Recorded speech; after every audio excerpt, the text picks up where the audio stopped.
All right, we're recording. Wow, it's happened. It's happening. What? It's happening.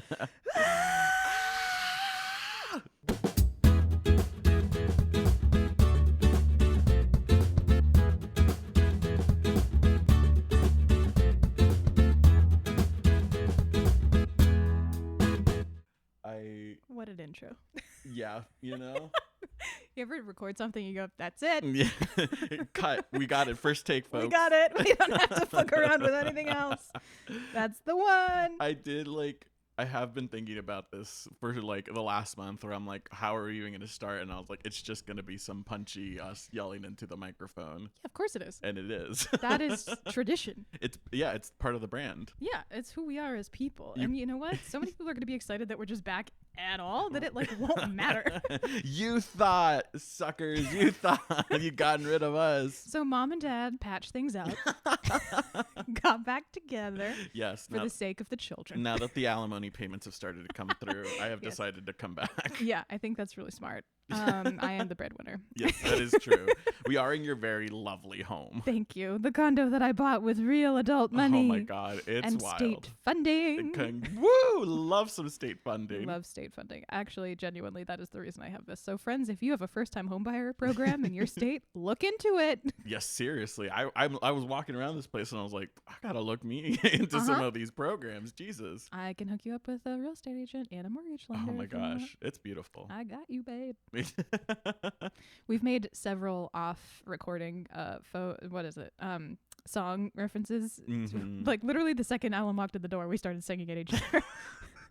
Which tells you where we're at. It's our love language. It is now currently our love language. Well, you are in a musical, good sir. I am currently doing a community theater production of Company, Stephen Sondheim. Woot woot. Wee! Yeah, it's my first Sondheim and my first musical in a very long time. So shit. Yeah, it was like for those of you who are not familiar, I invite you to listen to the intro song Company. It is like people singing at the same time, but entirely different things. And I was like, yeah, I don't know how the hell I'm going to do this. But you know, repetition, I guess. With practice. Yeah. And it's so much fun. I'm having a blast. I am so excited to come see it. Also did not realize that your first show back was Sondheim. Talk about like 0 to 60 speed run. Yeah, seriously. You couldn't have started with some Andrew Lloyd Webber. Well, you know, I go where the things are produced, and honestly, I'm a Sondheim boy. It's just, of course you are. I just like always thought that it was good. I always thought that my first Sondheim was going to be Into the Woods. In my heart of hearts, I'm like, yeah, it's going to be Into the Woods. Who would you play in Into the Woods? The baker. Of course you would. Yeah. Duh.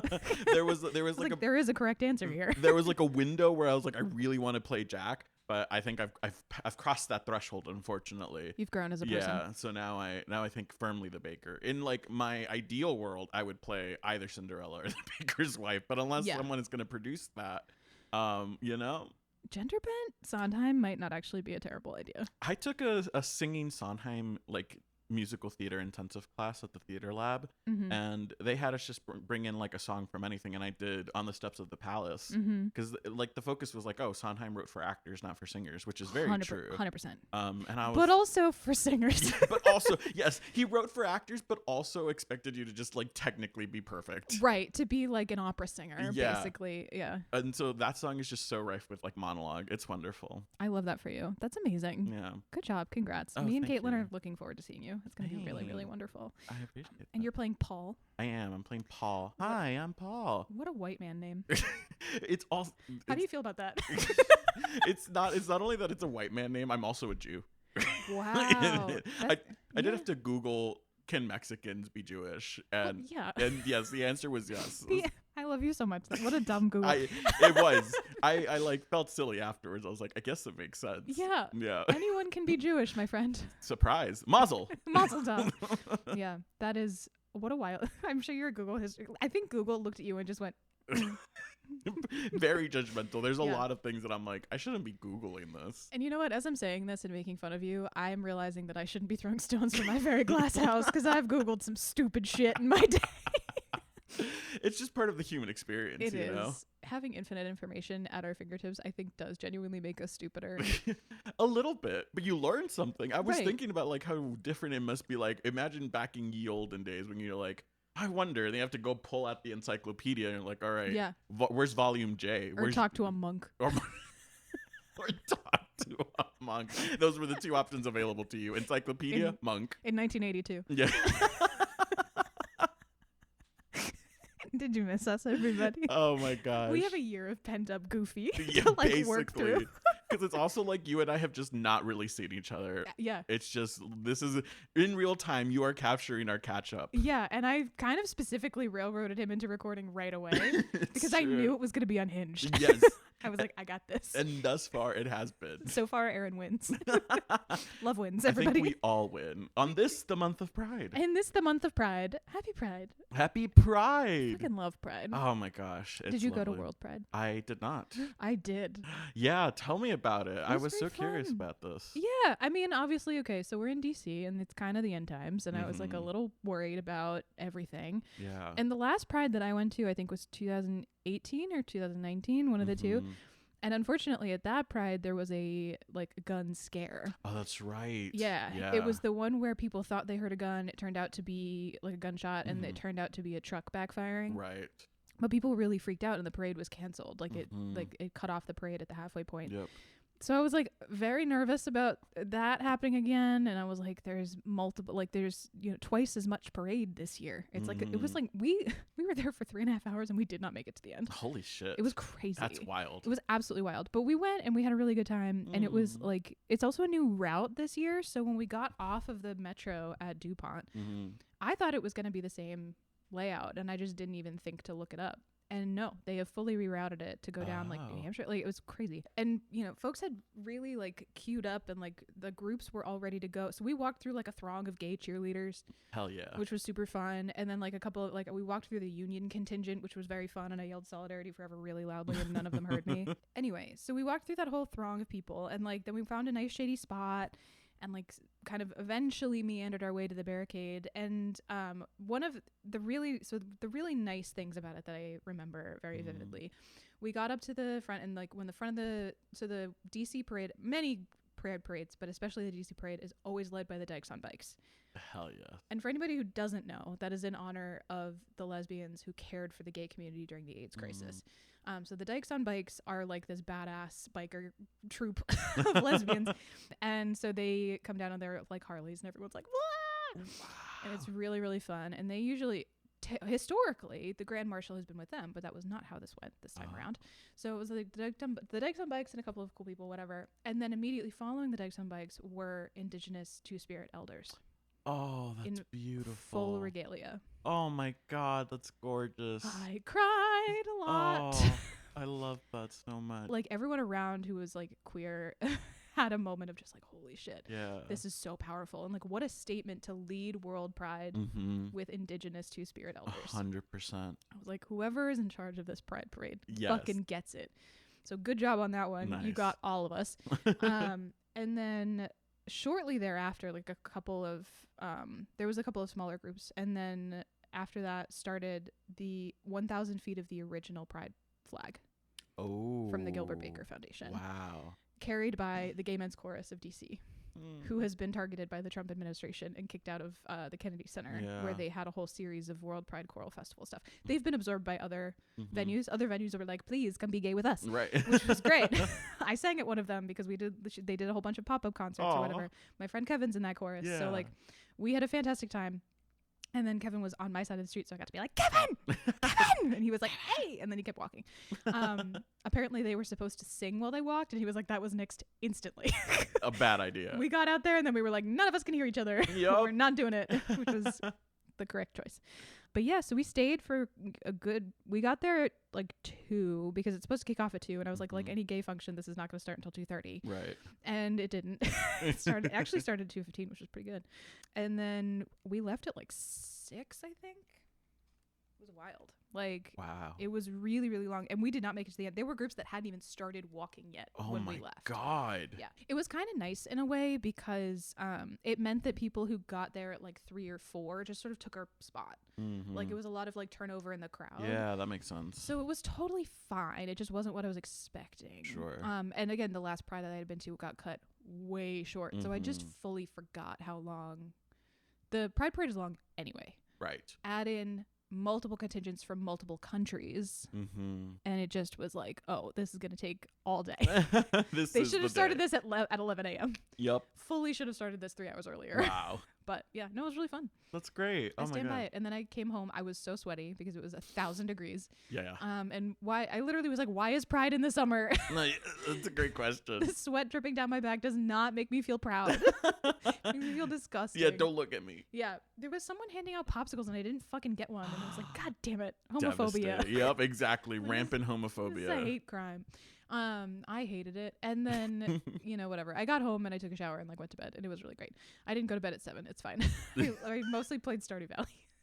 Hell yes. Yeah, which I feel like is so 100% accurate. But Yeah. no, it was great. I'm really glad I went. I feel like it was really historical. I mean, there's inevitably when you get big crowds in a city together, like shit happens. So Of like course. shit did happen at DuPont Circle, but it was after I left and like it seemed to be sort of like interpersonal rather than aimed at the crowd. Right. So unfortunate for that anything happened at all, but Mm-hmm. there wasn't any big targets or anything. That's good. we know Thank of. God, yeah. I mean, it was a real consideration. 100%. Yeah. There's been a lot of stuff happening in DC where I'm like, I need to let someone know where I am. I need to make sure that I have a check-in point. I obviously sing with a labor chorus, so I've been to some stuff. Like safety is a concern. Yeah, rightfully so. Yeah. Thankfully, my little like white girl face gives me a fair amount of protection. And that's kind of why I'm using it that way. But it doesn't mean that I'm safe. It's like, I'm not likely to be the first one targeted. But Yeah. at the same time, like if you're in a crowd, they're just gonna Yeah. start picking people off. So Mhm. anyway, Cheerful. Pride is a protest. Anyway, Yes, don't forget. this year especially, but yeah. every year. So yeah, Oh my gosh. have you done anything for Pride, Alan? No, I have to admit I've been a bad gay. Well, you're in a Sondheim show right Yeah, now. it's just like I think it's okay. I'm earning my gay stripes in other places. I think you're fine. Yeah. It has just been like time, it just keeps moving so fast. I can't believe we're halfway through the year. I know. It's been a rough one. I feel like I'm just like trying to get through. Yeah. But yeah, no, nothing overtly prideful, unfortunately. Just carrying it in my heart. Well, that's exciting. Yeah. What a pride. What a pride. Do you want to talk about the 6 months of absolute hell that we've been living through, or do we want to save that for later? I'm happy to. No, I mean, I'd say absolutely. It hasn't been that bad, but for me anyway. But it has been a lot. I mean, I'm happy to like. It's just my job is so. It's so hard. It's so hard. It moves at the speed of light. I work for a political nonprofit that directly supports Native American folks who are trying to run for office. Which is great, but it's just a world that is so different than I'm used to, and my brain doesn't work politicky. So I find myself constantly like running twice as hard to catch up to where other folks are starting. And the expectations are super high, and like, yeah, it's a lot. It's been a lot to like really internalize. And also something that I'm just recently coming to terms with is that I got this job because I was laid off from my previous job. So it's like I didn't even get like I kind of just took whatever fell into my lap. So I didn't like have the luxury of like choosing to leave and like making a decision. So like I've held a lot of resentment unknowingly about like my job, because I was like, oh, I didn't choose to be here. Right. And I think that has also just contributed to my unhappiness, where I'm like, I should just like make peace with like, but this is where I choose to be now. Like this is every day to day I'm choosing to do this work. So I'm hoping that's going to help. A lot of therapy. Happy Pride, we love therapy. Happy Pride, we love therapy. Oh my gosh. I've been an emotional yo-yo. I can't remember the last time we talked, but I was seeing someone in December that I was super into. We saw each other for like a month or something like that. Things seemed to be heading in the right direction. And then he invited me to stay over at his place because he lived 10 minutes from BWI. The airport. Convenient. Yeah, and I was flying out to Puerto Rico for a week for work the next day. So I spent the night at his place, and things got a little intimate, got a little heated, and then he pulled away while I was in Puerto Rico, and like we finally had a conversation. Like I was like, I can't take this. I was like, is this something wrong? And then we broke up. I was in Puerto Rico. No! Yeah, it's just been a lot, and then there's a ton of travel, and like I get it. I'm supposed to be grateful for the travel, and like every time I tell people this, I'm like, I just don't. like it's also so different when you're traveling for work, because Mhm. it's like I like get up at 7:30 in the morning, take my COVID test, and then I have to be down for breakfast at 8:30, and then Mhm. I don't get back to my hotel room until 10, and I'm like Yeah. working all of those time, like Yeah. all that time, so I don't get to go out and explore. Yeah. I am a kid raised by, one person who travels for a living, right? Yeah. So my dad Mhm. tours. And like people do not understand that it's not glamorous at all Mhm. to travel for a living in any capacity. Right. Because you're working and it means that Exactly. you're away from home, you're away from your stuff, you don't have your Mhm. you're not in charge of your schedule. Like Yeah. again, you're doing like huge days Mhm. usually, and like they expect you to be grateful for it. And Yes. it's like, no, it's still work. 100%. And it Yeah. ends up being way more than 40 hours a week. Yes, exactly. So it's like I'm like navigating a lot of change, and I'm trying to be I'm trying to be less begrudging of the things. Yeah. But it's been a lot, yeah. Yeah. And that's me. And that's on that. Oh, I did a play earlier this year. I was the lead. Two governors. One man, two governors. I was the one man.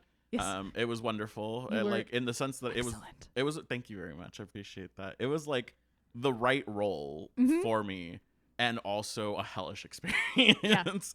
The director was so like literally gave us the PBS like recording of James Corden's production of it and said, Ugh. "Watch this," and I kept Ugh. referencing it. And I was like, "That's not what an actor does. I'm not doing that." Ugh. Yeah, it was a Also, nightmare. like James Corden. Yes, exactly. What? Yeah. You were fantastic in that Thank show. you. Unfortunately, I could tell that I was like, oh, this show does not have a strong director. No. And a lot of the actors I felt like bad for because they clearly were given like bad direction. 100%. And I was like, you could be saved if someone just told you to act like a person, because you're just not. They just weren't acting like people. Yeah. You yeah. were, because you were a good actor. Thank And you were you. like, I'm gonna be like the ham, like the star of this. Yeah. But it's also funny, and you're Mhm. funny. So like I think you leaned into the comedy of it in a way that was really effective. And a lot of other people I think were trying to do this like stiff upper lip British thing. Yeah. And like Americans just don't do that. Yeah, 100%. And it's also like I knew we were in trouble when it was like one of our first rehearsals, and the director was like, I want this to be really funny. Like I just want people to be like laughing out of their seats. And I'm like, when a director's only vision for a show is I want it to be funny, it's not going to be funny. Disaster. Because comedy needs to be real in the situations that Yes. those characters are. They have to 100%. believe that they have to think that the stakes are real. They're order in a for the drama. comedy. Exactly. Yeah. Yes. 100%. Yeah. And that's not something she understood, or the rest of the Mm. actors, I think, fully got on board with. Bummer. Yeah. Well, that's fun. Yeah. But it was a good credit, and I'm glad to have done it. Hey, whatever gets you through. Exactly. Because at some point it is just like you just have to build up resume shit. And 100%. like no one needs to know that it was painful. Yeah. I got glowing reviews, and I Yeah. was like, that's enough. I'll frame that, and Totally. then 10 years down the road, I'll be like, hey, look at that. I did that. Yeah. No, for sure. I did see some of those reviews and I was like, that's my baby. He is funny. Everyone should love him. Oh, you're so sweet. Yeah, Yeah. it It was lovely. Yeah. So it's like, it's been a lot.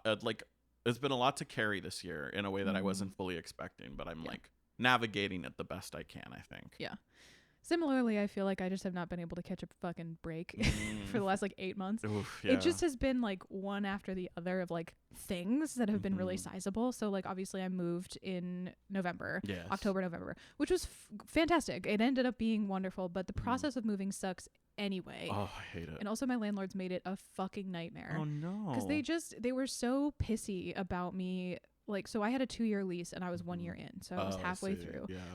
However, like I know, and they knew that the second they put that, like as soon as I vacated, they were going to slap a coat of paint on it, not fix any of the things that needed to get fixed, and then rent it for twice as much as I had been paying, because I had locked in about 6 years prior. And so 6 years of rent increases is like crazy. Yeah. And they had not kept me up with it because they wanted me to stay, because they loved me, because I'm a fucking fantastic tenant. You are. I'm just a good person. And Yes, also you are. I fixed a lot of their shit for them and took really good care of the apartment. And so like I knew that and they knew that, and they still were like, well, you're leaving early, which means you have to pay out like 2 months up front. Oh, fuck off. And like I was like, look, I totally understand. I'm breaking this lease early. We don't have, where I live, the rule is basically that like if you don't have a clause in your lease, you actually you as a tenant are on the hook for rent until the place is re-rented. So the landlords have to make a quote reasonable effort to re-rent, so they can't like intentionally drag their feet. But like, how are you going to prove whether or not they are? Because and I knew that if I took that gamble where I just said fuck you, I'm only going to pay rent until you re-rent it, understanding that it was going to be rented 2 weeks later, it wasn't going to be rented 2 weeks later. Right. You know what I mean? 100%. Because they were going to find stuff they were like, oh, well, maybe now we'll redo the carpet and we'll redo this. And it's going to take 4 months to get this particular lumber in or whatever it was going to be. Like, I knew my landlords well enough to know that they were going to be petty as fuck. For sure. And they wanted 2 months up front. And I was sort of like, okay, I could fight it, because I called the housing office in Maryland, and they were like, that's bullshit. Like, you're getting swindled. However, you have to run the risk here, because also if you don't pay this rent, they can sue you. And that's going to be court costs, all that stuff. It's lower. It's the small claims court, but still, like, you have to deal with like potential court cases and all that kind of stuff. You for sure are going to lose your security deposit. Right. And like all this stuff. And I was like, well, I wound up kind of reaching a point where I was like, I just want to be fucking done with them. Yeah, just get me out of here. So I cut them a check for $2,200. Wow. Out of what was supposed to be my like seed money for the new place for my parents. Thank you very much, parents. And I did get my security deposit back, so I wound up getting about half of that back, which was good. Yeah. They did not pay me proper interest, but whatever. I basically decided that I didn't want to fucking deal with them anymore because they were so scummy. Cut them a check and walked out. And nice, good. Yeah, was cut loose. But it was really shitty because they did re-rent that apartment within 7 days. God damn it.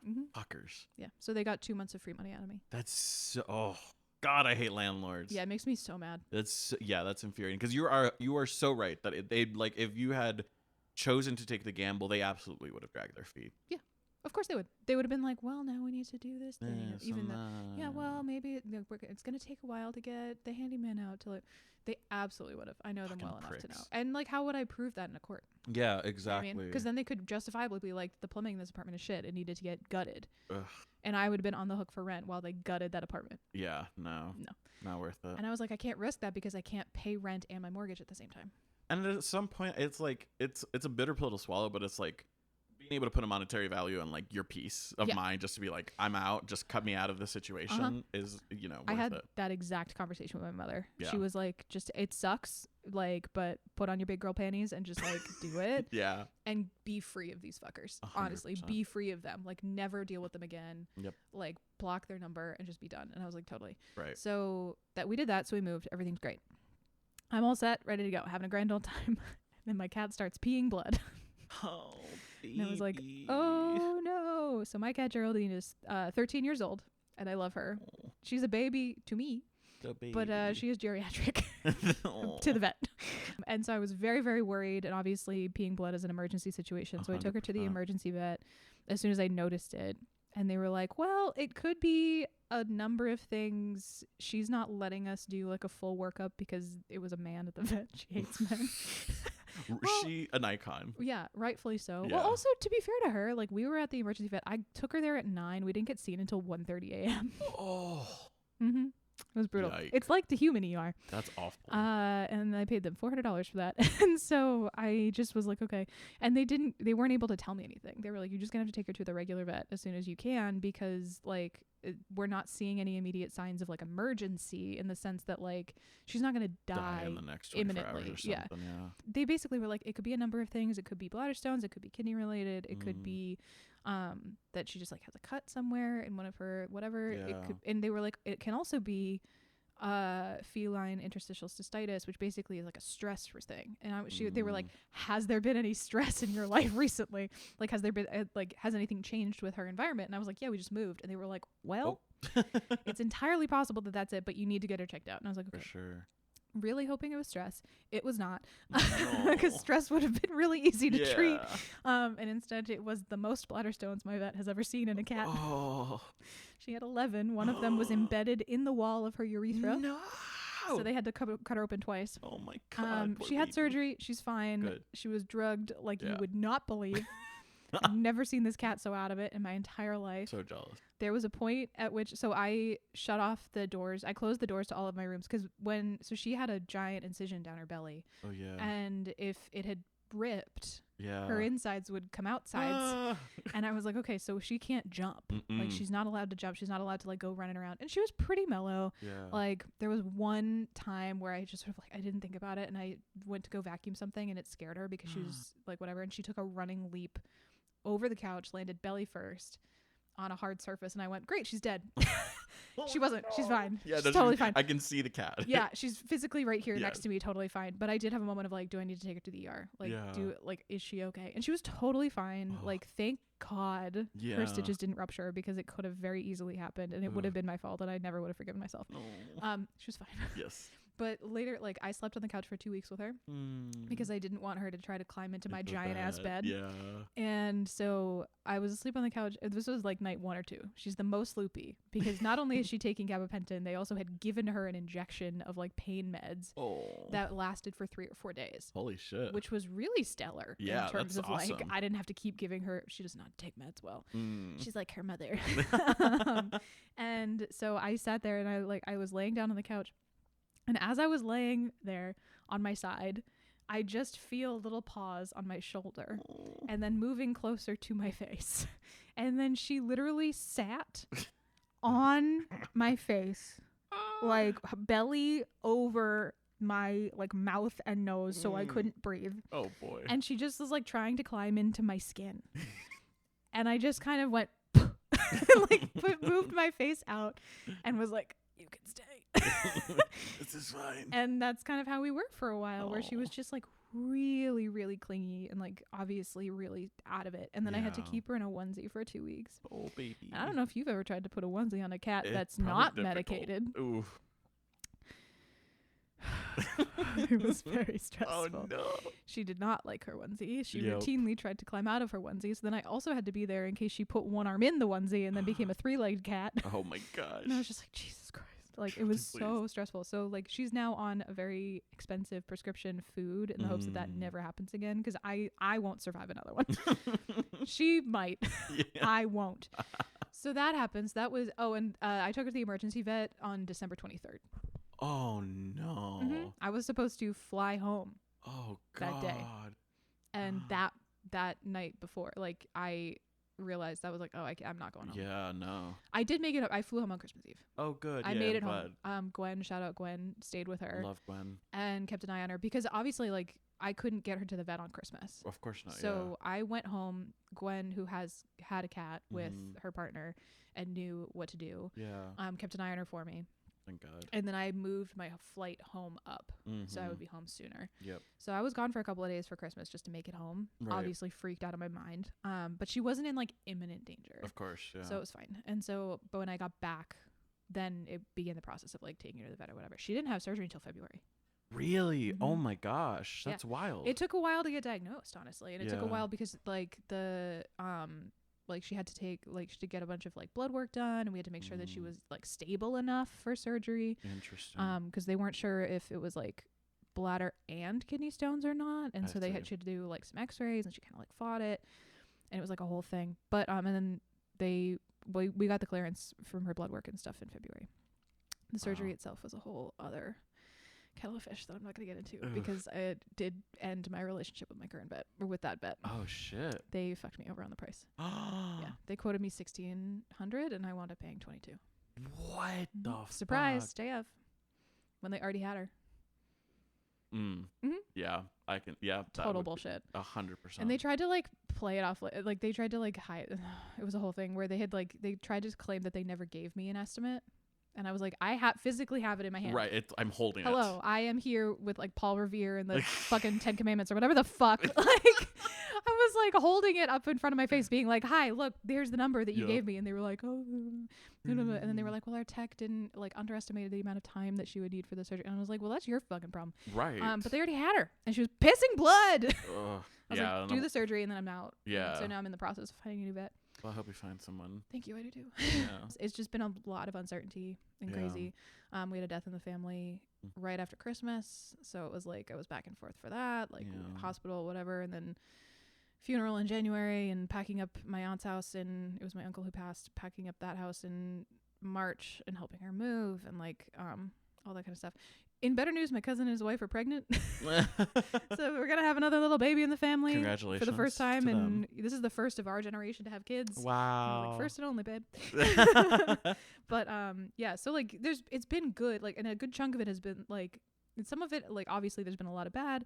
There's also been a lot of good stuff in my life. Like, obviously moving has been really wonderful. And then with, you know, the chorus and like learning ukulele and playing more. I've done a few of my first like big gigs or whatever. Yeah. Like, so that stuff has been fun. It's just been a lot. For sure. I keep being like, I just want to sit down and have a break. And I keep doing it to myself where I don't have enough time to recover and recuperate.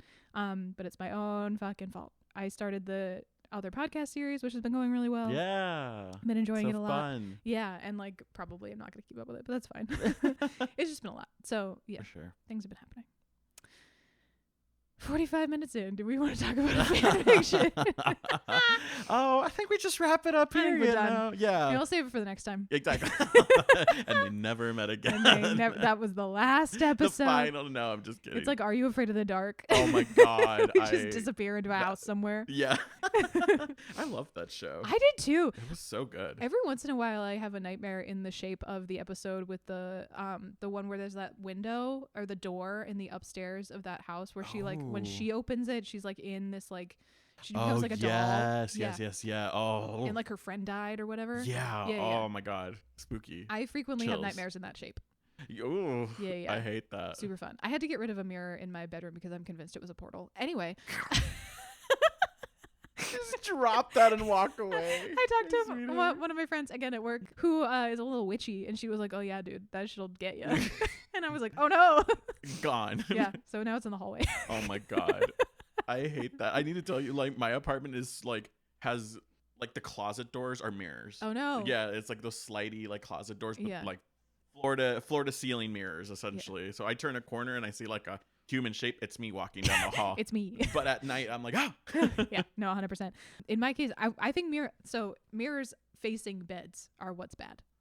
Is what I've read and learned about. It's bad in feng shui. It's bad in a lot of like witch traditions and a lot of sort of like magic traditions. Wow. They were like, either because it like reflects energy back at you and it's like not restful, or like because it can be a portal. Yeah.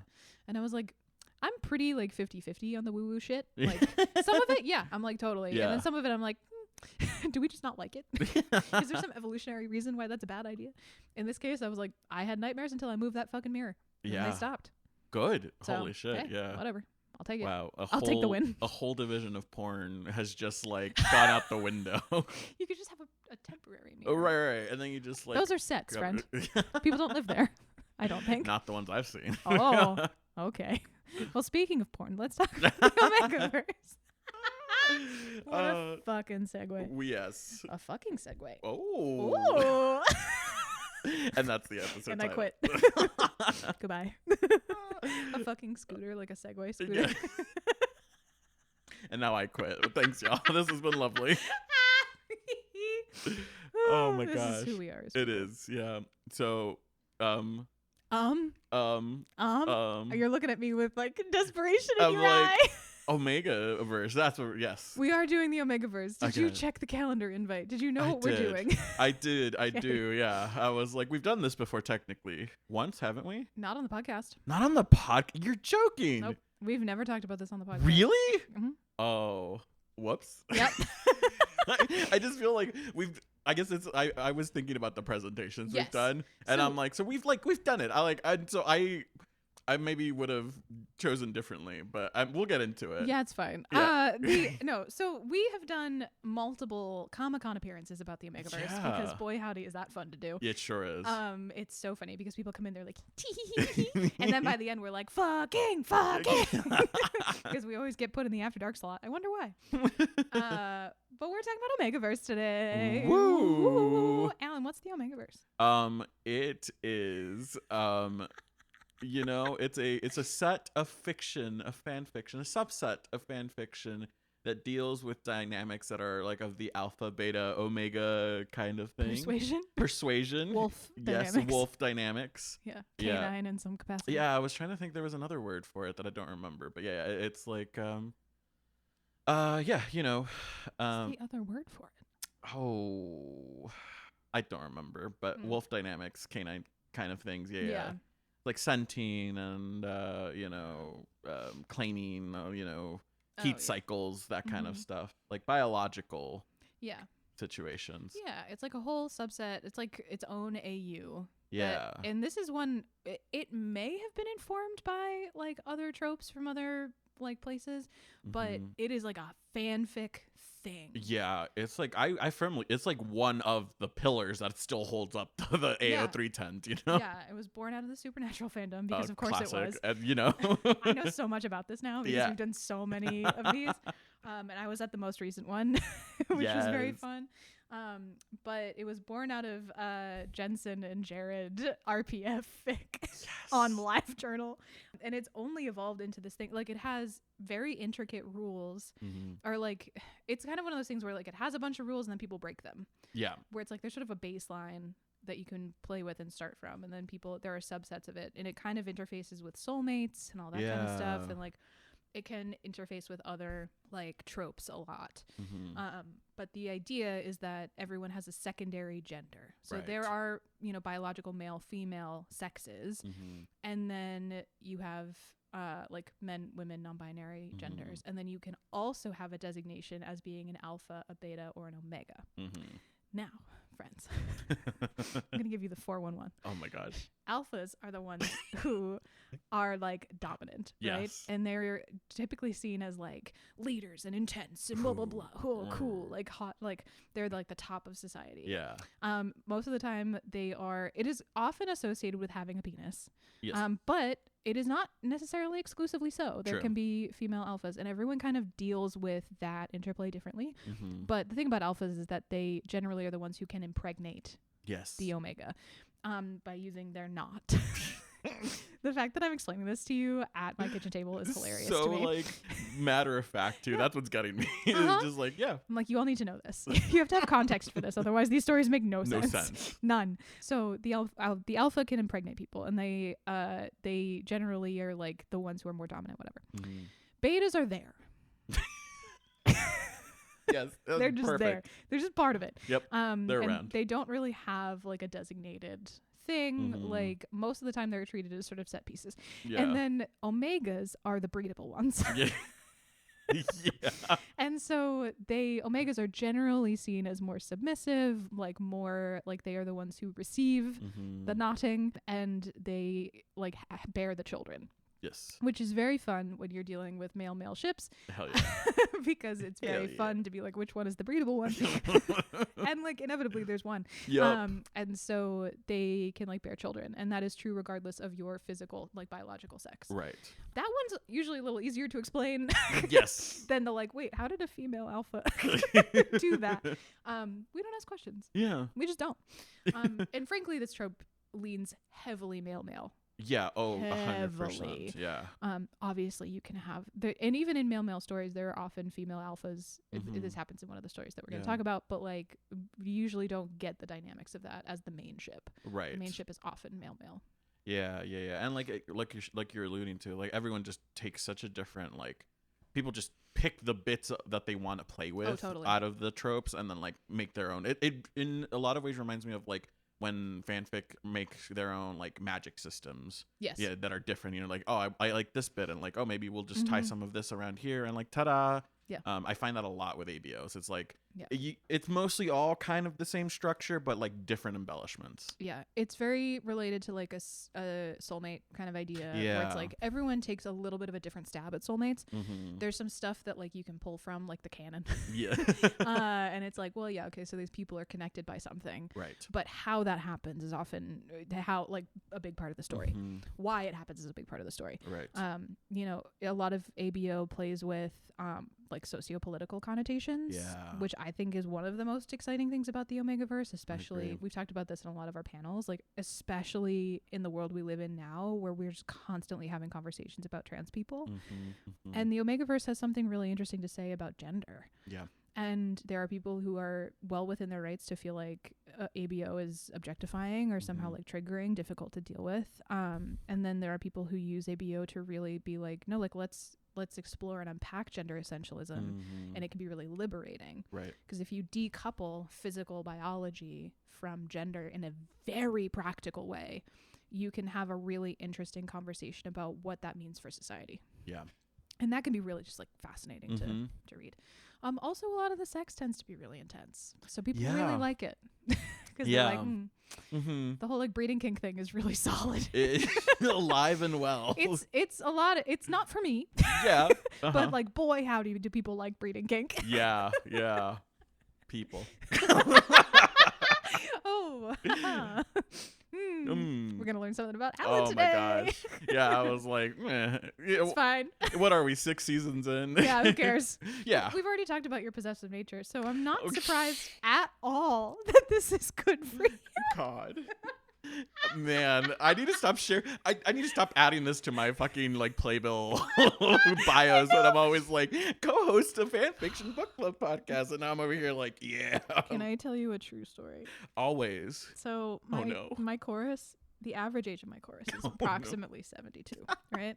Do you have any idea how many of them have asked to listen to this podcast? My God. And every time I tell them, I go, you have to not judge me. You have to understand that this is a very niche thing. That's a different person. You're going to learn some stuff about me and my friend that you might not wish to know. And no one has spoken to me about it. Just avoid your eye. No, it's like, I don't know if they've listened to it or not. I don't need to know. You know what? That's between them and God. I don't care. You've given the information and it's out of you. Yeah. Not your business. Yeah. And like, also to be fair, these are very like liberal lefty people. Like I have smoked multiple times with them. Like hell yeah. A lot of these people are very chill and very cool, and I'm sure it's fine. One of my closest friends in the chorus, apparently her sister is a longtime fanfic writer. Wow. And it was like kind of a BNF in like a couple of fandoms. And I was like, does she want to be on a podcast interview? Yeah. So anyway, it was like not totally out of the realm of like known for her, which is cool. Anyway, yeah. It is very fun to gently torment you with a knowledge of your proclivities. I was just thinking that obviously like I forget the things that I have already said or spoken. And like I also wonder too, like we've been doing this for so long now. I was like, I wonder how many of the things I said like 3 years ago still hold true. Right. How many are true? Yeah. Well, let's take the list. I have made a Google spreadsheet. Oh no. Of all of Alan's proclivities, scale of 1 to 5. Let's re-rate. It's like a Christmas Carol. It's the ghost of Alan's comments past. The ghost of Alan's kink discussions past. Yeah, of kinks gone on past. A scale of 1 to 5, how into this thing do you remain? Woo! That would be so funny. That would be Can hysterical. you imagine if that's how this episode went? Oh my, that'd be honestly hysterical. That'd be really funny. Yeah. I can really only think of one from you though. Yeah. And it still stands, I think, based on the way you just responded to that. Yeah, I would probably say so. Yeah. Nice. Yeah. Well done. Thank you. You know, I've done nothing. You're like, I've done nothing with it, but yeah. It's fine. I'm happy to share. To be fair, you also know about my proclivities. Yeah. So it's fair. I agree. We're on even playing field here. Yes, 100%. Us and our 20,000 listeners. Lifetime, not per episode. Yeah, of course. Yes, please. Yeah, that's cumulative. It's actually 1,000 people 20 times. The same 1,000 people, just on a row. Pretty much. That's hysterical. Do you want to start with your fic, or do you want me to start? As in, yeah, I can talk about your fic first. Okay, that sounds good. What fic did I send you? Because I don't remember. Well, we're gonna have we're gonna have a whole moment about this. It's gonna be fine. A peek behind the curtain, friends, this is what our 4th or 5th reschedule on this particular episode. Easily. Yeah, we rescheduled this week. Yeah. It's true.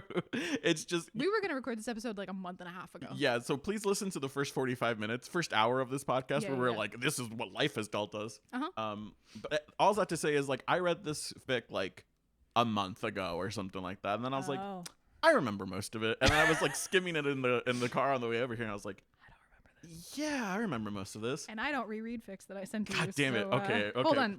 I'll pull it up. Yeah. Everything will be great. Well, while you do that. You keep talking. Yes. The fic you sent me is called Build a Life in Your Shape. It is on AO3 and it is written by good old Portrait of Emmy. I do remember this fic. Oh, perfect. Thank God. Fuck. I love Emmy's shit. It's all lives in my brain permanently. Yeah. Hi, Emmy. We love you. I was like, this is a fave. Like, I was like, I know she sent me something that is already like ingrained in her mind. I do remember that I did that because I was like, I just need to send you something Perfect. that I remember. Yeah. Amazing. Build a Life in Your Shape by Portrait of Emmy. And the summary, Sorry, if you are not familiar with that name, a couple of episodes, maybe not a couple episodes, but we've had a couple. It's been at least 2 or 3. Yeah, 2 or 3 episodes. Specializes in, maybe not anymore, but a magician's fic is how Aaron really found them. Guess who's back? Guess who's back? Back again. It's our good old friends Quentin and Elliot in the magicians fandom. Didn't we miss them? Honestly, it's been a while. It was kind of nice to get back with these dumbos. They're so dumb. Yes, I love them I love them. And the summary reads, he'd never really gotten used to the impulse to den. He's never really gotten used to having a designation at all, but he's pretty sure he's not going into heat. It doesn't feel like heat. It just feels like the world is too much, and he just wants everything to be quiet for a little while. 5 times Quentin makes a nest, plus 1 time Elliot makes it for him. It's a 5-in-1. It's a 5-in-1 fic. Also, extremely fanfic thing to do, and I fucking love it. Yeah. I love a 5-in-1 fic. It brings me such joy whenever I come across them. But then I do feel like, then I'm like, there's pressure on this fic. I'm like, I expect like I don't know, because I don't think every fanfic I've ever read who tries to make use of this structure does it well. Poor Emmy does, obviously. Like that's not in question. It's like, how dare you? Oh, wait, never mind. You're fine. No. I just mean like in general. So I was going in with high expectations, and they were met. Love Emmy. Yeah, and so like the summary mentions, I think that's a good summary. Like it tells you exactly, kind of what you're in for, kind of the like a tone of the fic. And the 5 moments are, the first is when they're in undergrad. The second is when Quentin's in undergrad. Mm-hmm. The second is at break bills. The third is during the mosaic. The fourth is the monster. Ugh, yeah. Pain, suffering. Yeah. Oh my gosh. And the 5th is, oh man, what is the 5th? The penthouse, which is post the monster. Post monster. Yeah. And if none of those words mean anything to you, go back about like 18 episodes of the Fic List, and there's like a 3-hour episode where we talk about it. So it's there. Yeah. Alan and the Glass Case of Emotion. Yeah. Easily one of our top 3 episodes of all time. 100%. I start crying halfway through and never stop. And never stop. I was re-listening to that randomly like not a week ago, but like a month ago. I was like, so good. It's just hysterical. It's very funny. I specifically, sorry, tangent. I wanted to reread that fic. I wanted to reread Something Wonderful. I was like, I remember just like feeling all the emotions, and I was in a point where I was like, I want to feel. And I was like, I'm gonna listen to the podcast episode first. And as I was listening to it, I was like, probably best we didn't. Like, I'm not emotionally strong enough for that. I was like, actually, probably good. We didn't. This was enough. You just what is it? You microdosed. Yeah. You were like, I don't need the full angst. Yeah. I'll just be a little sad. Just a tiny bit. Yeah. I'll remember my own sadness.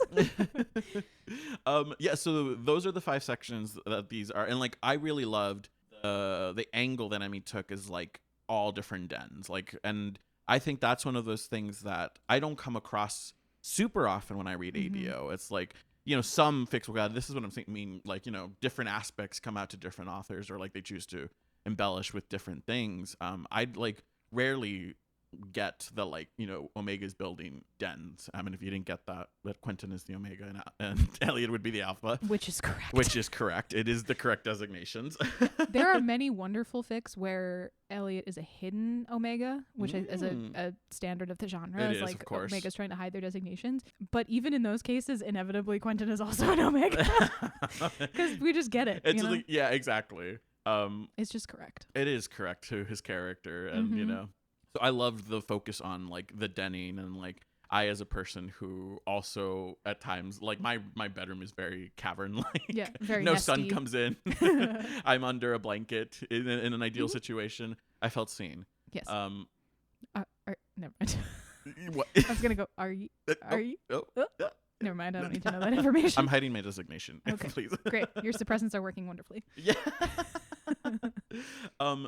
Yeah. So I'm trying, like, I don't know that I necessarily need to go, because these are all like broken up into like the time that like I just mentioned. So like the first bit is like undergrad before he gets to break bills, and then break bills is like during that like tenuous like what are we with Elliot, or is like, are we friends, do you like me, but also I'm really attracted to you kind of a situation. So it all is just like flashes and moments in time. But I thought that was so smart, especially because it paints like a really gorgeous picture of Quentin's arc as a character, because it's like it starts in undergrad and he's just kind of like muscling his way through like I don't know if he actually like he says it's not heat. I think it's like heat adjacent. It's just like high emotion. Like he needs to be. It's like oh, what's the word? Like over ovulation? No. It's like when you're swing and a miss. Sensory overload. Oh, that's what I was. Very different. For. Yes, I was like, I know where you're going, but I was like, no, the other way. Nope. Yeah, it's like almost like sensory overload is basically what he is. Like he just like I need to step away from everything. I need to like be by myself, and that's kind of the impetus for him building the dens most of the time. I do think he does play into it every now and then, but I think at the very beginning it is like him just kind of muscling through these kind of situations. It's like a self-soothing thing. Yeah. And like it, again, I think really speaks to like where he starts off as a character, which is very closed off and very like maybe I'm not deserving of like someone taking care of me, but it's all I want. And just making the best of it, and then like meeting Elliot, and they have a whole this whole like will they won't they kind of situation where it's like clear they both want to, but Elliot is like doesn't want to commit, which I'm like, okay, typical man. Correct. But they have like such a cute moment, like specifically in that second section where Quentin is like has made his little den, but like like his heat was coming on like so quickly, and he like did not have time, and also has just moved into the physical kid's cottage, doesn't have like, and he's not prepared, doesn't have enough pillows, doesn't have enough blankets, so he's just like making do, is like whimpering in his closet, and then Elliot comes and is like, do you need anything? and Quentin being like, well, just like some water would be nice, and like an extra pillow or something. And it comes back fucking arms full with like pretzels and oranges and 3 bottles of water, an extra blanket, 2 extra pillows, kind of a situation, and just dumps it into his den. But here you go. Yeah, and it's just so, and then just sits at the door with him, just like he does not go in, because if you get an alpha into the den, the expectation is that you're gonna keep him there. Direct quote. Right. But they're not ready to take that step, so he just kind of sits with Quentin like at the door and like just comforts him in that way, which is also really lovely. Like it's just so gentle. And then you get into the mosaic. This fucking time, this fucking every time I come across this fucking mosaic, it like infuriates me because it breaks my heart. What? Oh, you think you suffer? I lived through it. I was there in the trenches. I remember when the mosaic happened. That's wild, because it's like, I haven't even seen it. Like this all just lives in my head as like theoretical fan fiction narratives. You were there, you saw it happen. And then I saw that get ignored. Yeah. And we were all just like, the fuck? We're not going to talk about this?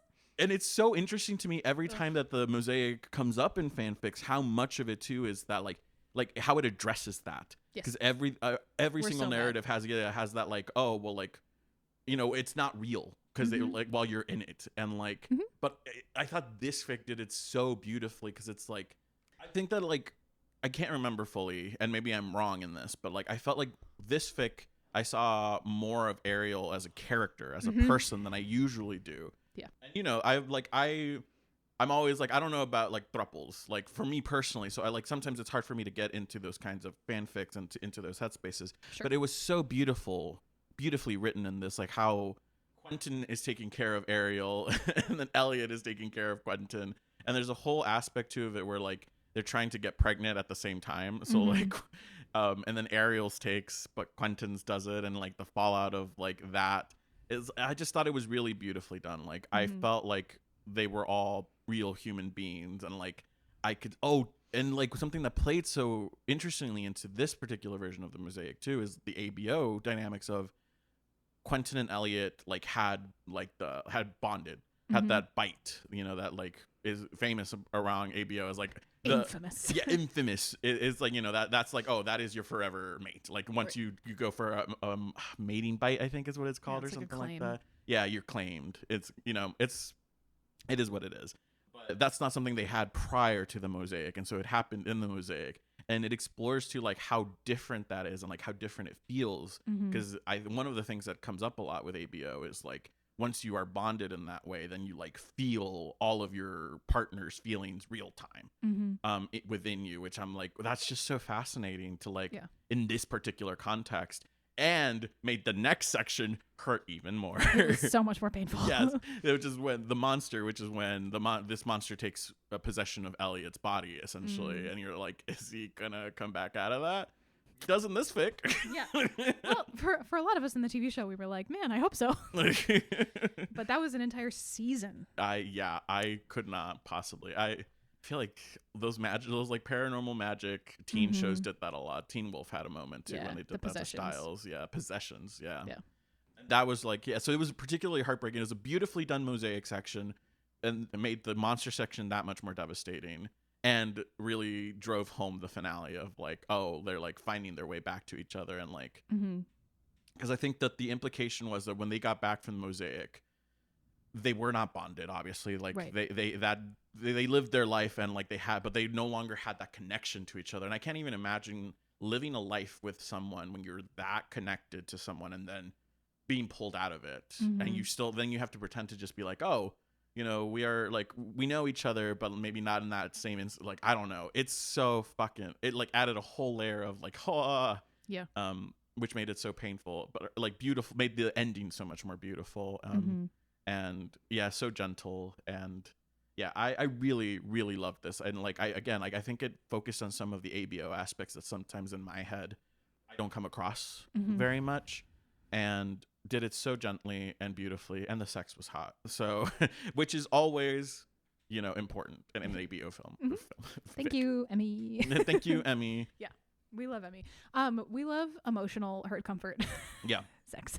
Sure do. Solved by fucking. Yeah, no, I love Emmy's work. And this to me really, like, I feel like a lot of her stuff has thematically through lines of like comfort, healing, like dealing with like picking at stuff from the show that was underdeveloped and being like, what is the real emotional resonance of this? Like, I think the way that she treats our Ariel is really wonderful, because a lot of fics just sort of gloss over Ariel the same way the show did, because the show was like, oh, and there's a woman, and that's how Quentin gets a kid. Yeah, and then she's gone.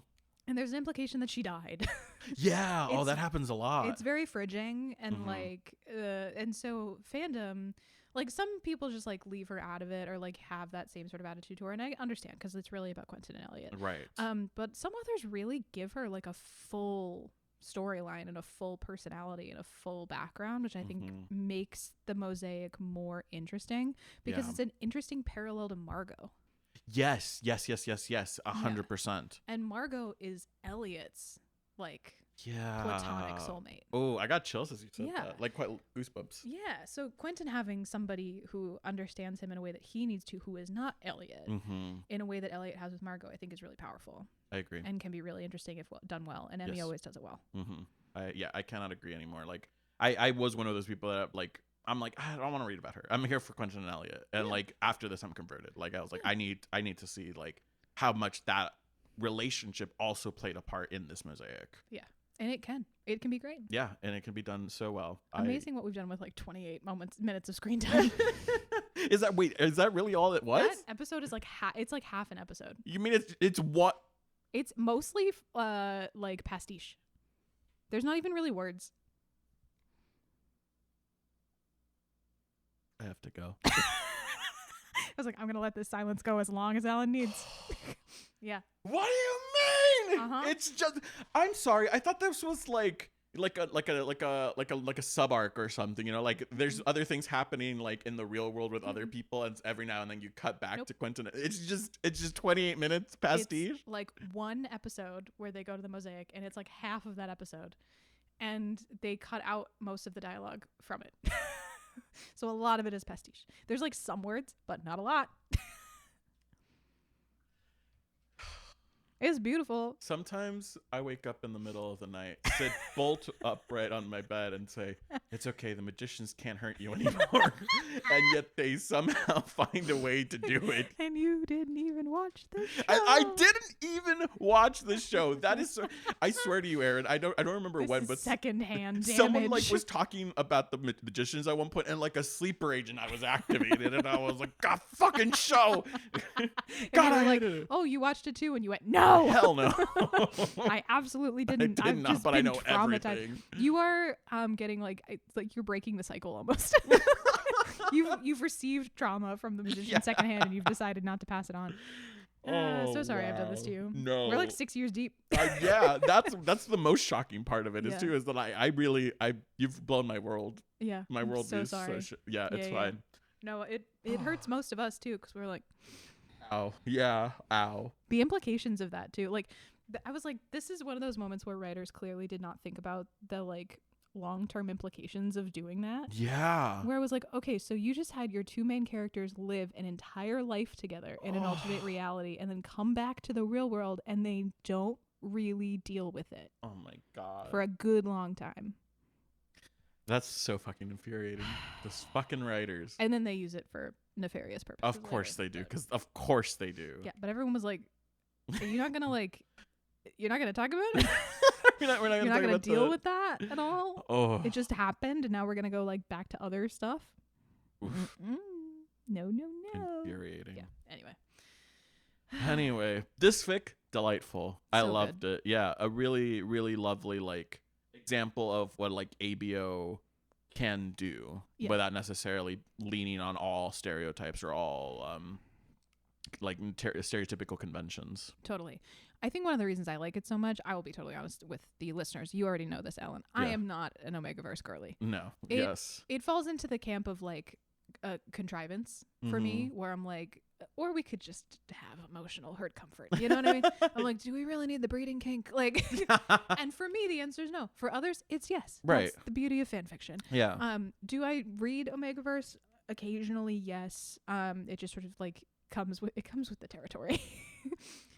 Can we just take let's cut back to the tape where Aaron at one point was like, no, we're never doing ABO on this show, and now we're like frequently doing like history lessons on it. Yeah. So funny. Growth. No, it's fun. And like, I think I've come to come to appreciate it very much, and understanding the history of it and like why it exists, and also like a lot of the gender fuckery stuff. Like, I can appreciate it. It's just not a type of fic that I find myself gravitating towards for sure most of the time. That makes sense. So like, I think probably a good chunk of the reason I love this fic so much is that like the Omegaverse is somewhat incidental. It's not like, it is core because it is an Omegaverse fic and it's about an Omegaverse thing. Yeah. But a lot of the sort of like the biological like mechanisms are kind of glossed over. They're like secondary. Yeah, it's like not as important to get into like, oh, this is what this means. Like this is what this is on a technical perspective. And so it's more about the emotional resonance of like, okay, if these two people are connected in this way, what does that mean? If Quentin has this biological thing happening for someone who in the show is like pretty severely depressed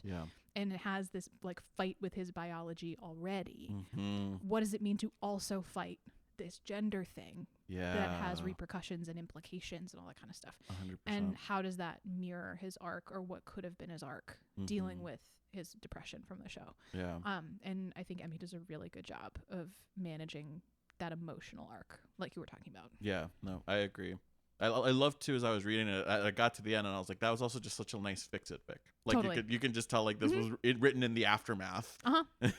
So many magicians fics were just like lovingly written. They were like, shh, can't hurt you anymore.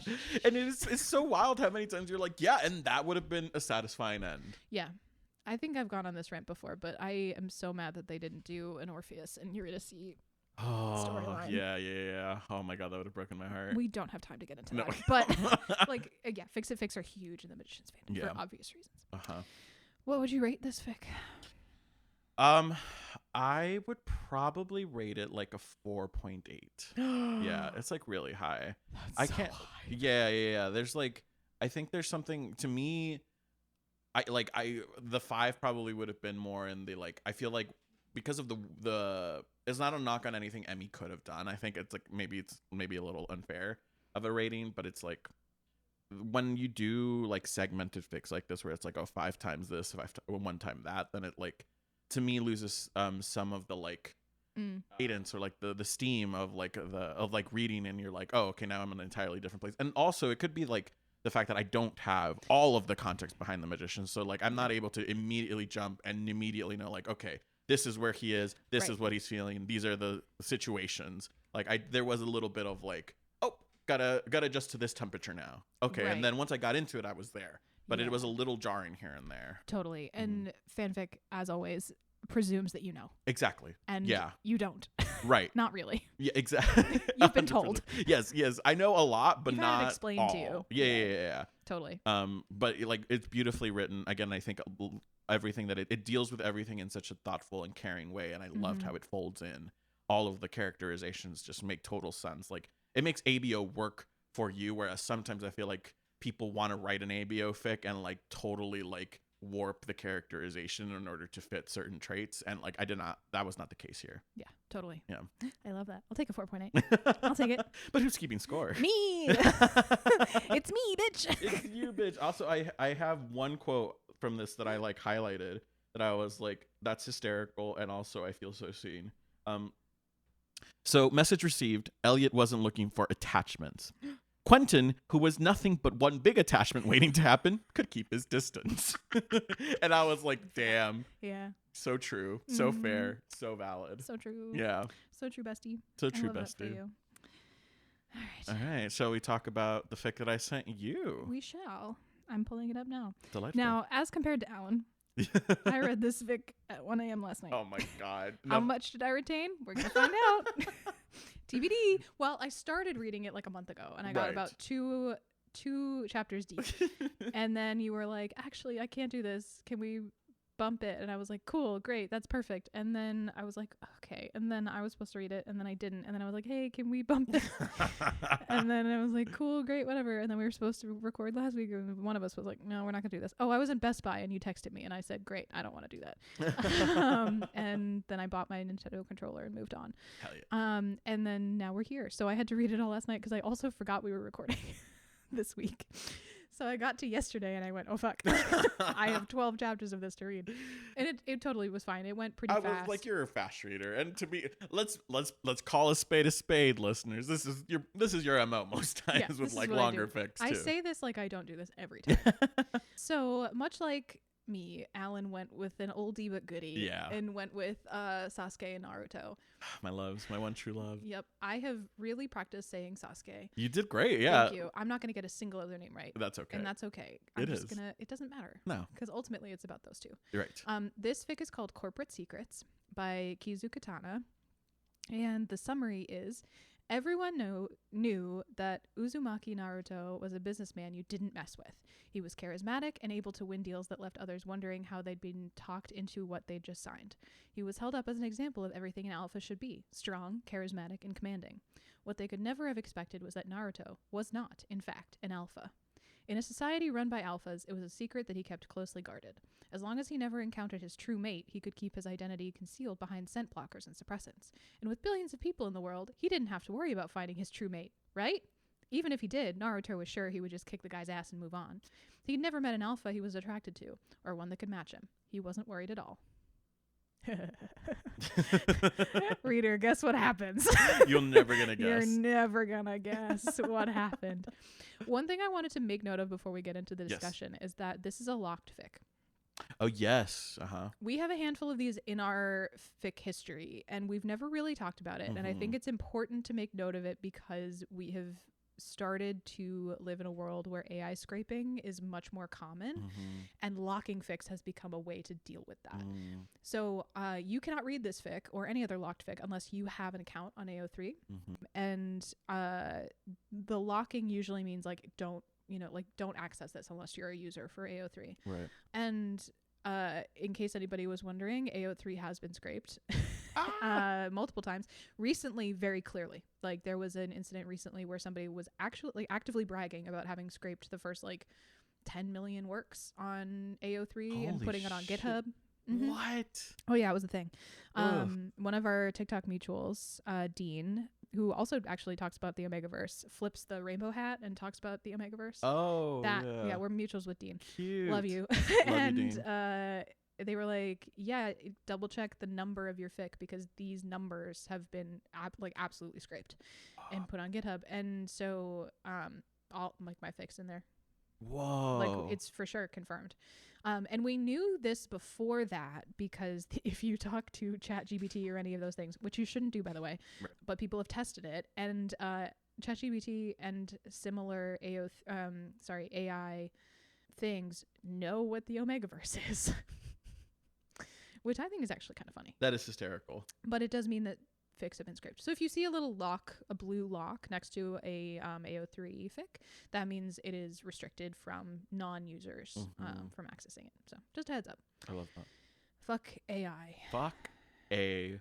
It's the worst. I cannot believe how prevalent it has become. It's awful. We could talk about this for the next 15 years. It's true. I hate it. It's destroying the environment. It's destroying our brains. It's destroying everything that it touches. And what it should be is that we should be using these models in extremely limited capacities to like analyze x-rays and shit and like do extremely detailed practical work in ways that like benefits humanity. And instead we're just gonna like have AI write shitty books and sell them on fucking Amazon.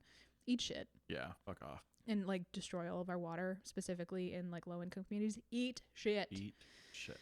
Anyway, this is an anti-AI podcast. It is. Just so you know. So if you're pro AI, get the fuck out. Fuck off. Yeah. Nuance, blah blah blah. Whatever. I can't. I'm not even having nuanced conversations about it anymore because you can't. We're past that point. We're past I think. it. It's not useful. Anyway, this fic is about Sasuke and Naruto, and they are businessmen. Do I remember what business? No, ma'am. No, I do not. But they are both sort of equally intense business people in like the startup tech space. And Naruto, as the summary would let you know, is secretly an Omega, but has very intentionally curated a persona and a public persona as an alpha.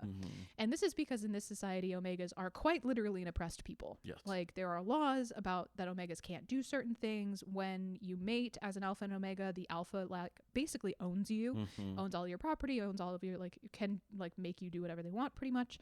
They're starting to get into a world where like some of those laws are being challenged, not dissimilar to our current scenario where some of these books, like some of the laws that have been on the books are either recently repealed or like, you know, starting to be challenged, but they're not there yet. And even like public perception is that Omegas can't do stuff. Yeah. Like their job is to stay home and have babies and like arrange flowers or whatever the fuck else. And literally like it's so hyper gendered. Yeah. And Sasuke is an alpha for realsies. For realsies. For real. He's not hiding it. One of the things that was sort of interesting about this fic immediately that I noticed is that it's very technical. Yes. There's a lot of like explaining the world to a very specific and technical degree, which I found helpful. It is not the type of prose I normally gravitate to. For sure. As you can tell by all of my selections, I'm a purple prose girly.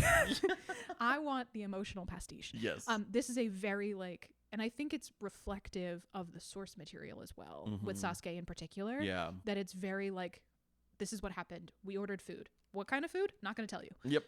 Like, you don't need to know that. You don't need to know. It's very like, straightforward and sort of by the book. Yes. But it means that you get a really, really straightforward understanding of like, okay, so you know, Naruto has a doctor and the doctor works with his blood to make blockers and suppressants that make it impossible for anybody to tell that he's an Omega, and this is how they do it.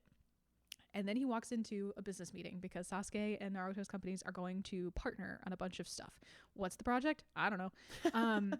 And when they meet, it all goes to shit. Yes. Guess who is Naruto's true mate?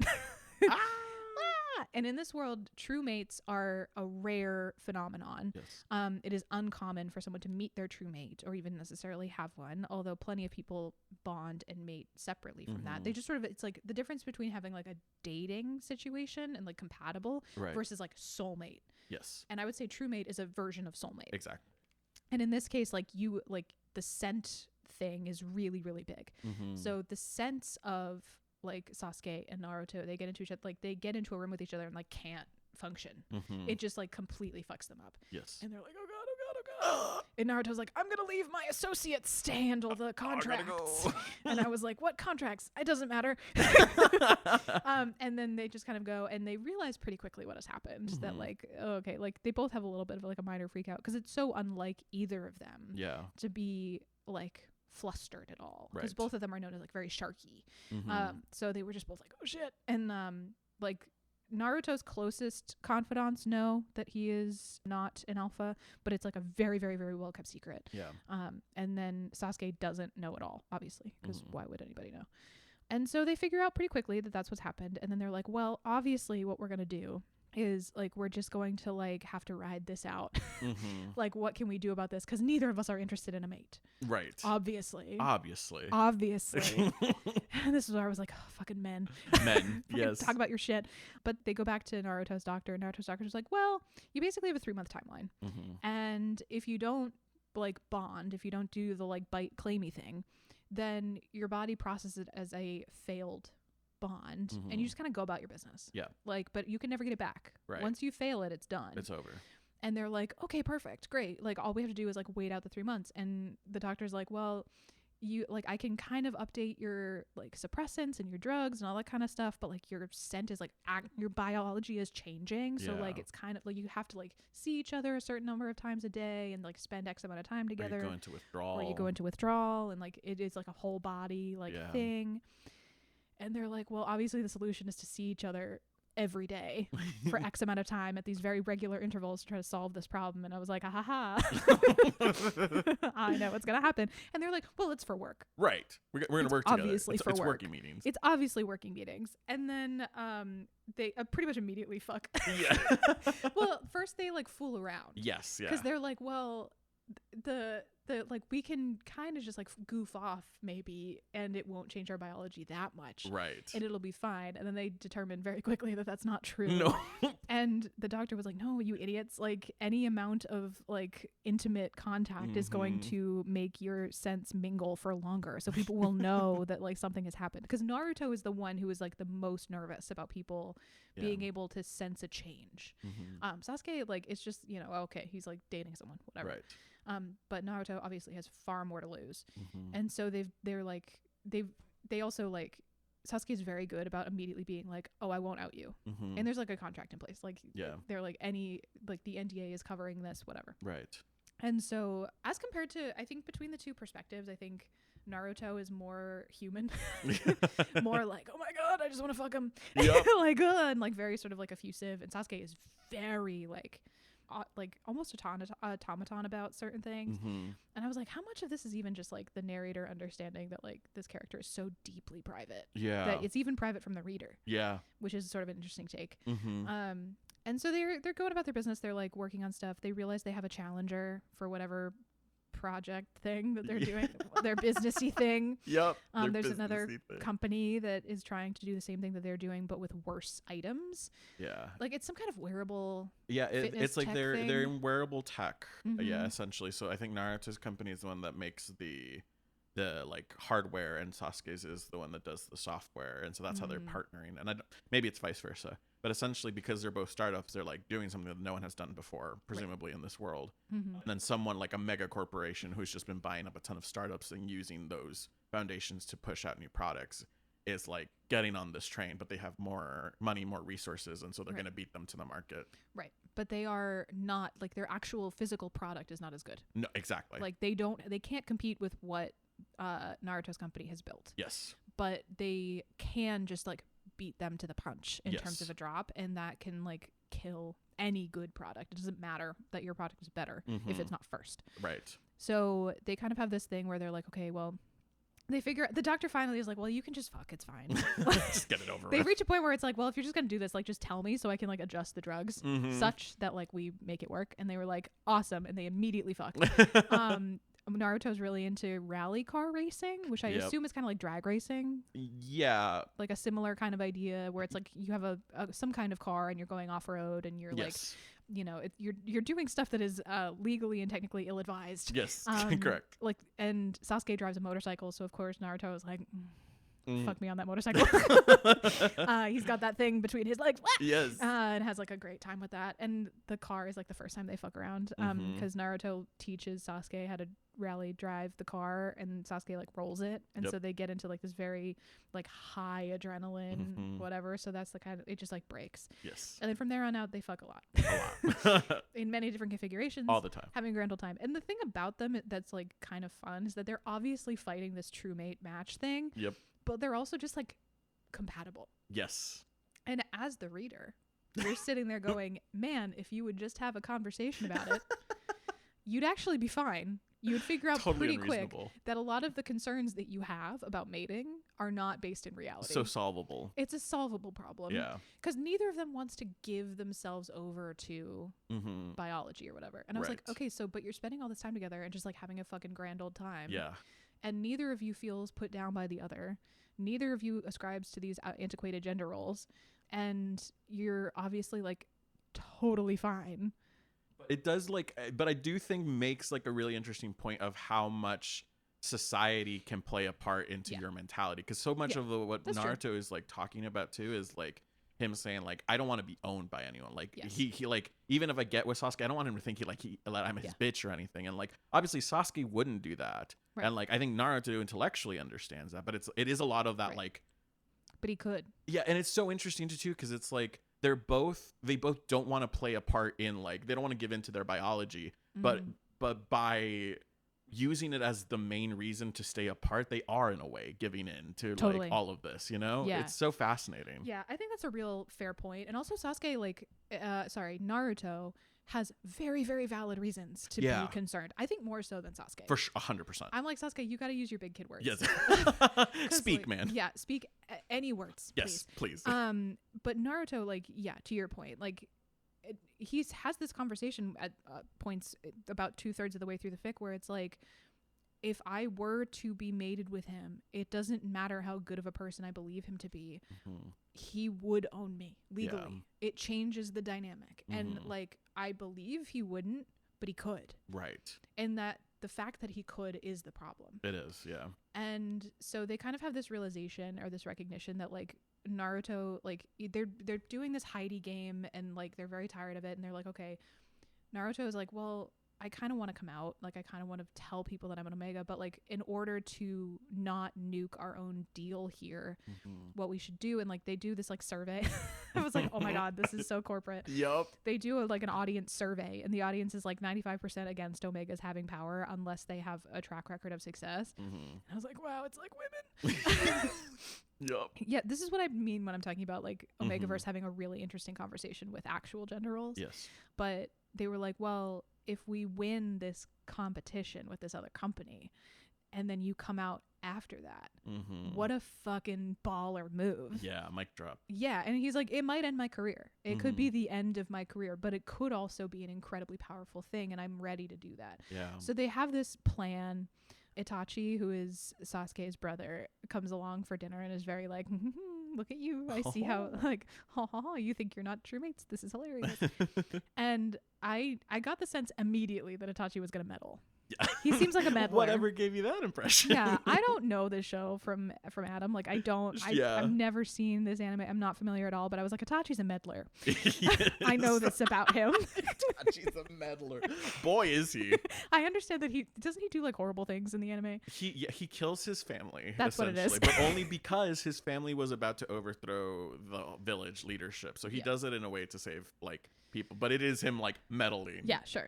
We'll call that meddling. But in this one, he like, I had a moment where I thought, oh no, he's gonna out Naruto. Yeah. And then I was like, how would they recover from that? But that's not what happens. What he actually does is I think he orchestrates a story being leaked to the press about Sasuke and Naruto dating Alpha, which is really smart. Yes. Because it makes Twitter go a pitter patter.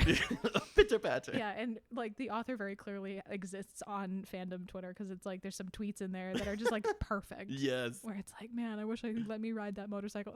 Very funny.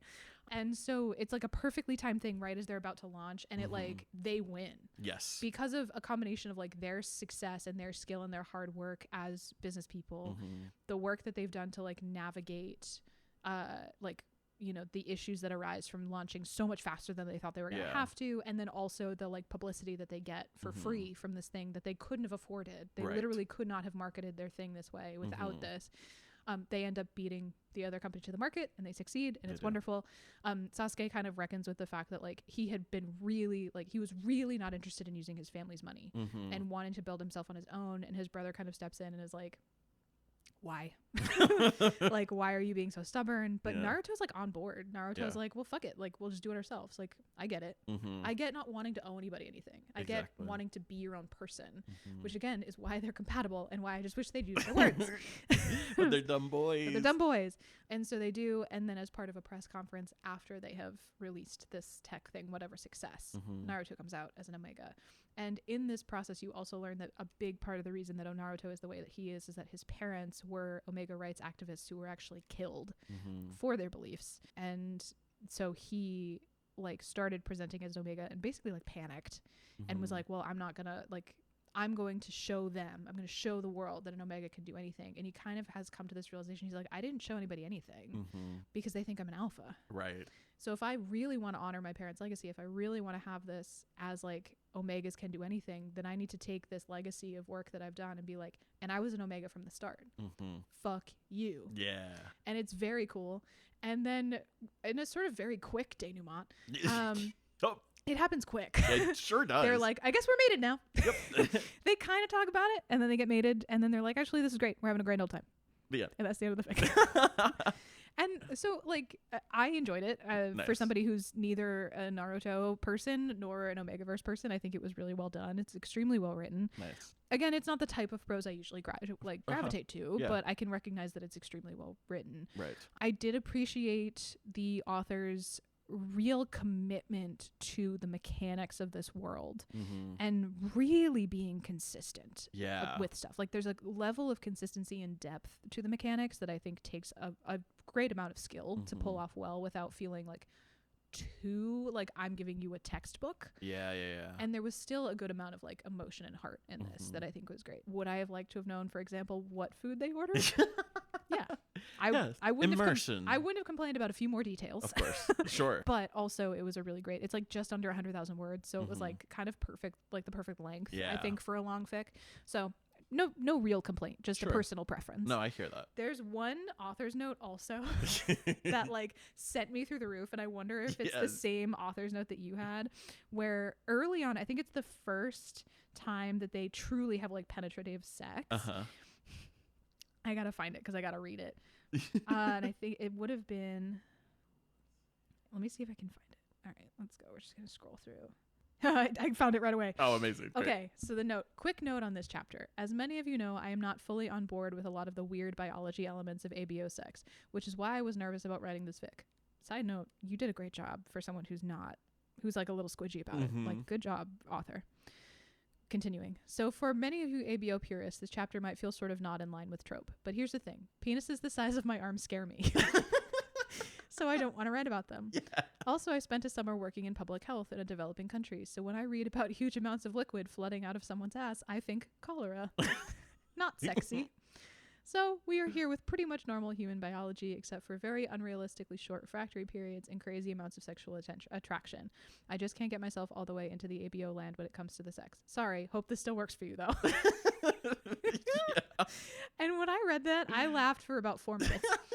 That's so funny and Yeah. so real. And like, I appreciate the honesty so much. And I just think, I think cholera. I was like, yeah, cholera is gross. That makes sense. That Yeah. makes total sense. And I think part of the reason that I did like this fic so much is that like sort of navigating, it's a very like well done navigating of the options you have when you're writing an ABO fic. Uh-huh. This author very clearly put a lot of thought and care into being like, this is the stuff that I want to follow and this is where I'm okay with it falling off, Yep. while still being true to the dynamic and true to the trope. Mhm. So I think it's great. Nice. Yeah, I had a Great. good time. Woo. What would you rate it? Like a 4.6. Hell yeah, we broke 4. Yeah, I, I'll take I it. was like, I'll just take a 4+. I had Cinnamon Toast Crunch today. Today's episode brought to you by Bye, General Cinnamon Mills. Toast Crunch. Yeah, no, I think it's great. Nice. Awesome. Did you want to share why you picked it or like? Yeah, no, I think it's specifically, I'm glad you ended there because that is one of the reasons that attracted me to it is like, I think in the first chapter, the author is also very like clear about like, oh, this is like, there's not, what is it? It's, like it has human biology, no impreg, no animalia / bestiality, which, you know, sometimes ABO can skew very much in that direction. Mm-hmm.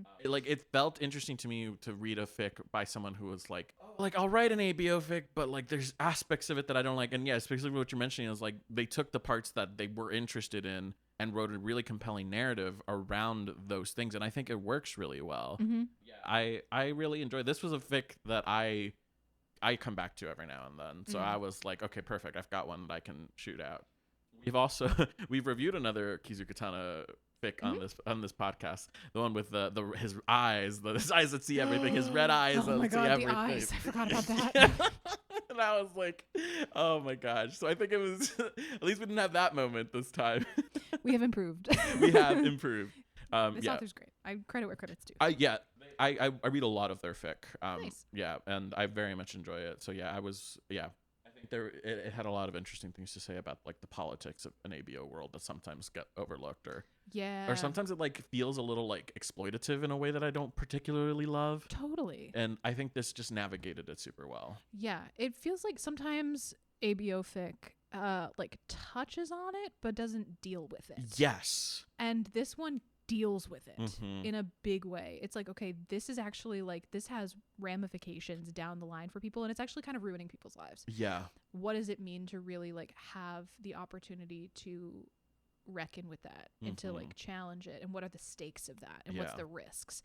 And it wasn't just like, oh, and everything's perfect now, like haha, we solved racism or whatever. You know what I mean? It doesn't have that vibe. It very much has a like, well, I've done this and now I'm living with it, and like because even at the end when like he does come out as an Omega, it is like a mic drop and like boom, look at all the shit I've been able to do. But there was still like people like walked out, or like people were angry at the press conference or whatever. So it's like you can see that it's still like an uphill battle. Totally. Like the work is not done. But and it's so it was just really thoughtful, and I love fic that makes me like think about the world in a different way.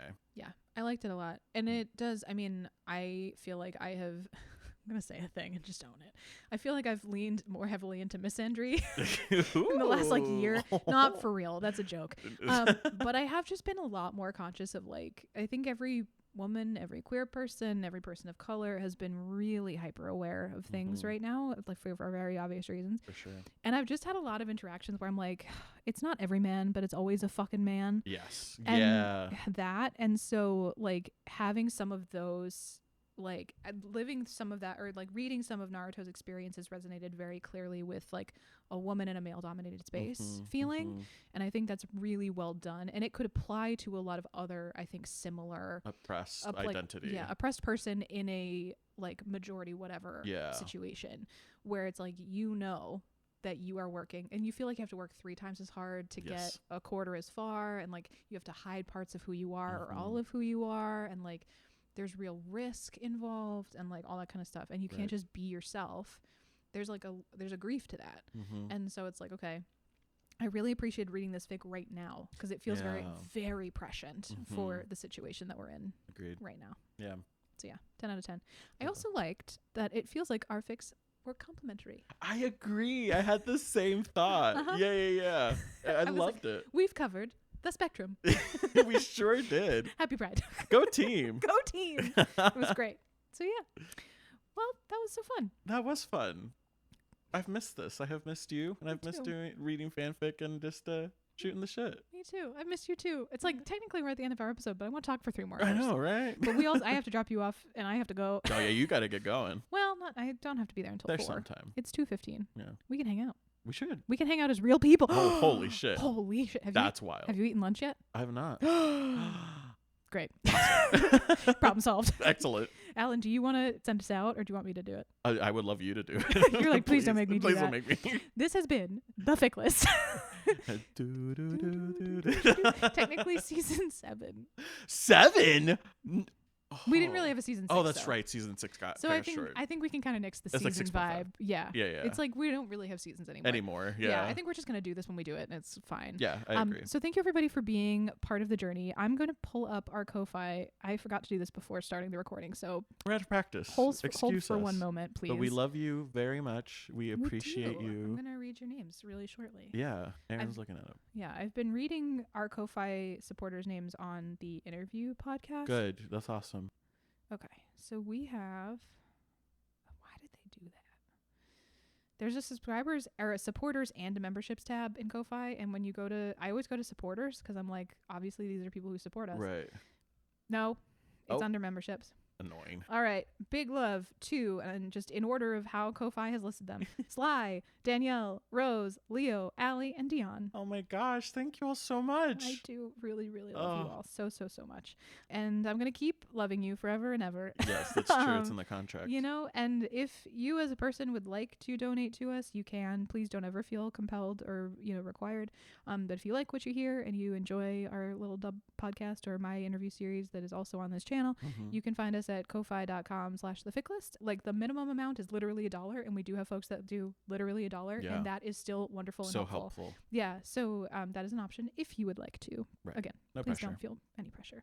But thank you again to our supporters. You are so, so, so sweet. You're the Let me best. double check to see if we had any one-timers. I don't think we did in the recent. I think it's all been friends of the pod. Friends of the pod. There's only one tier because nobody, like, we're not in a position to really offer like special perks or Yeah. anything. So everybody is a friend of the pod.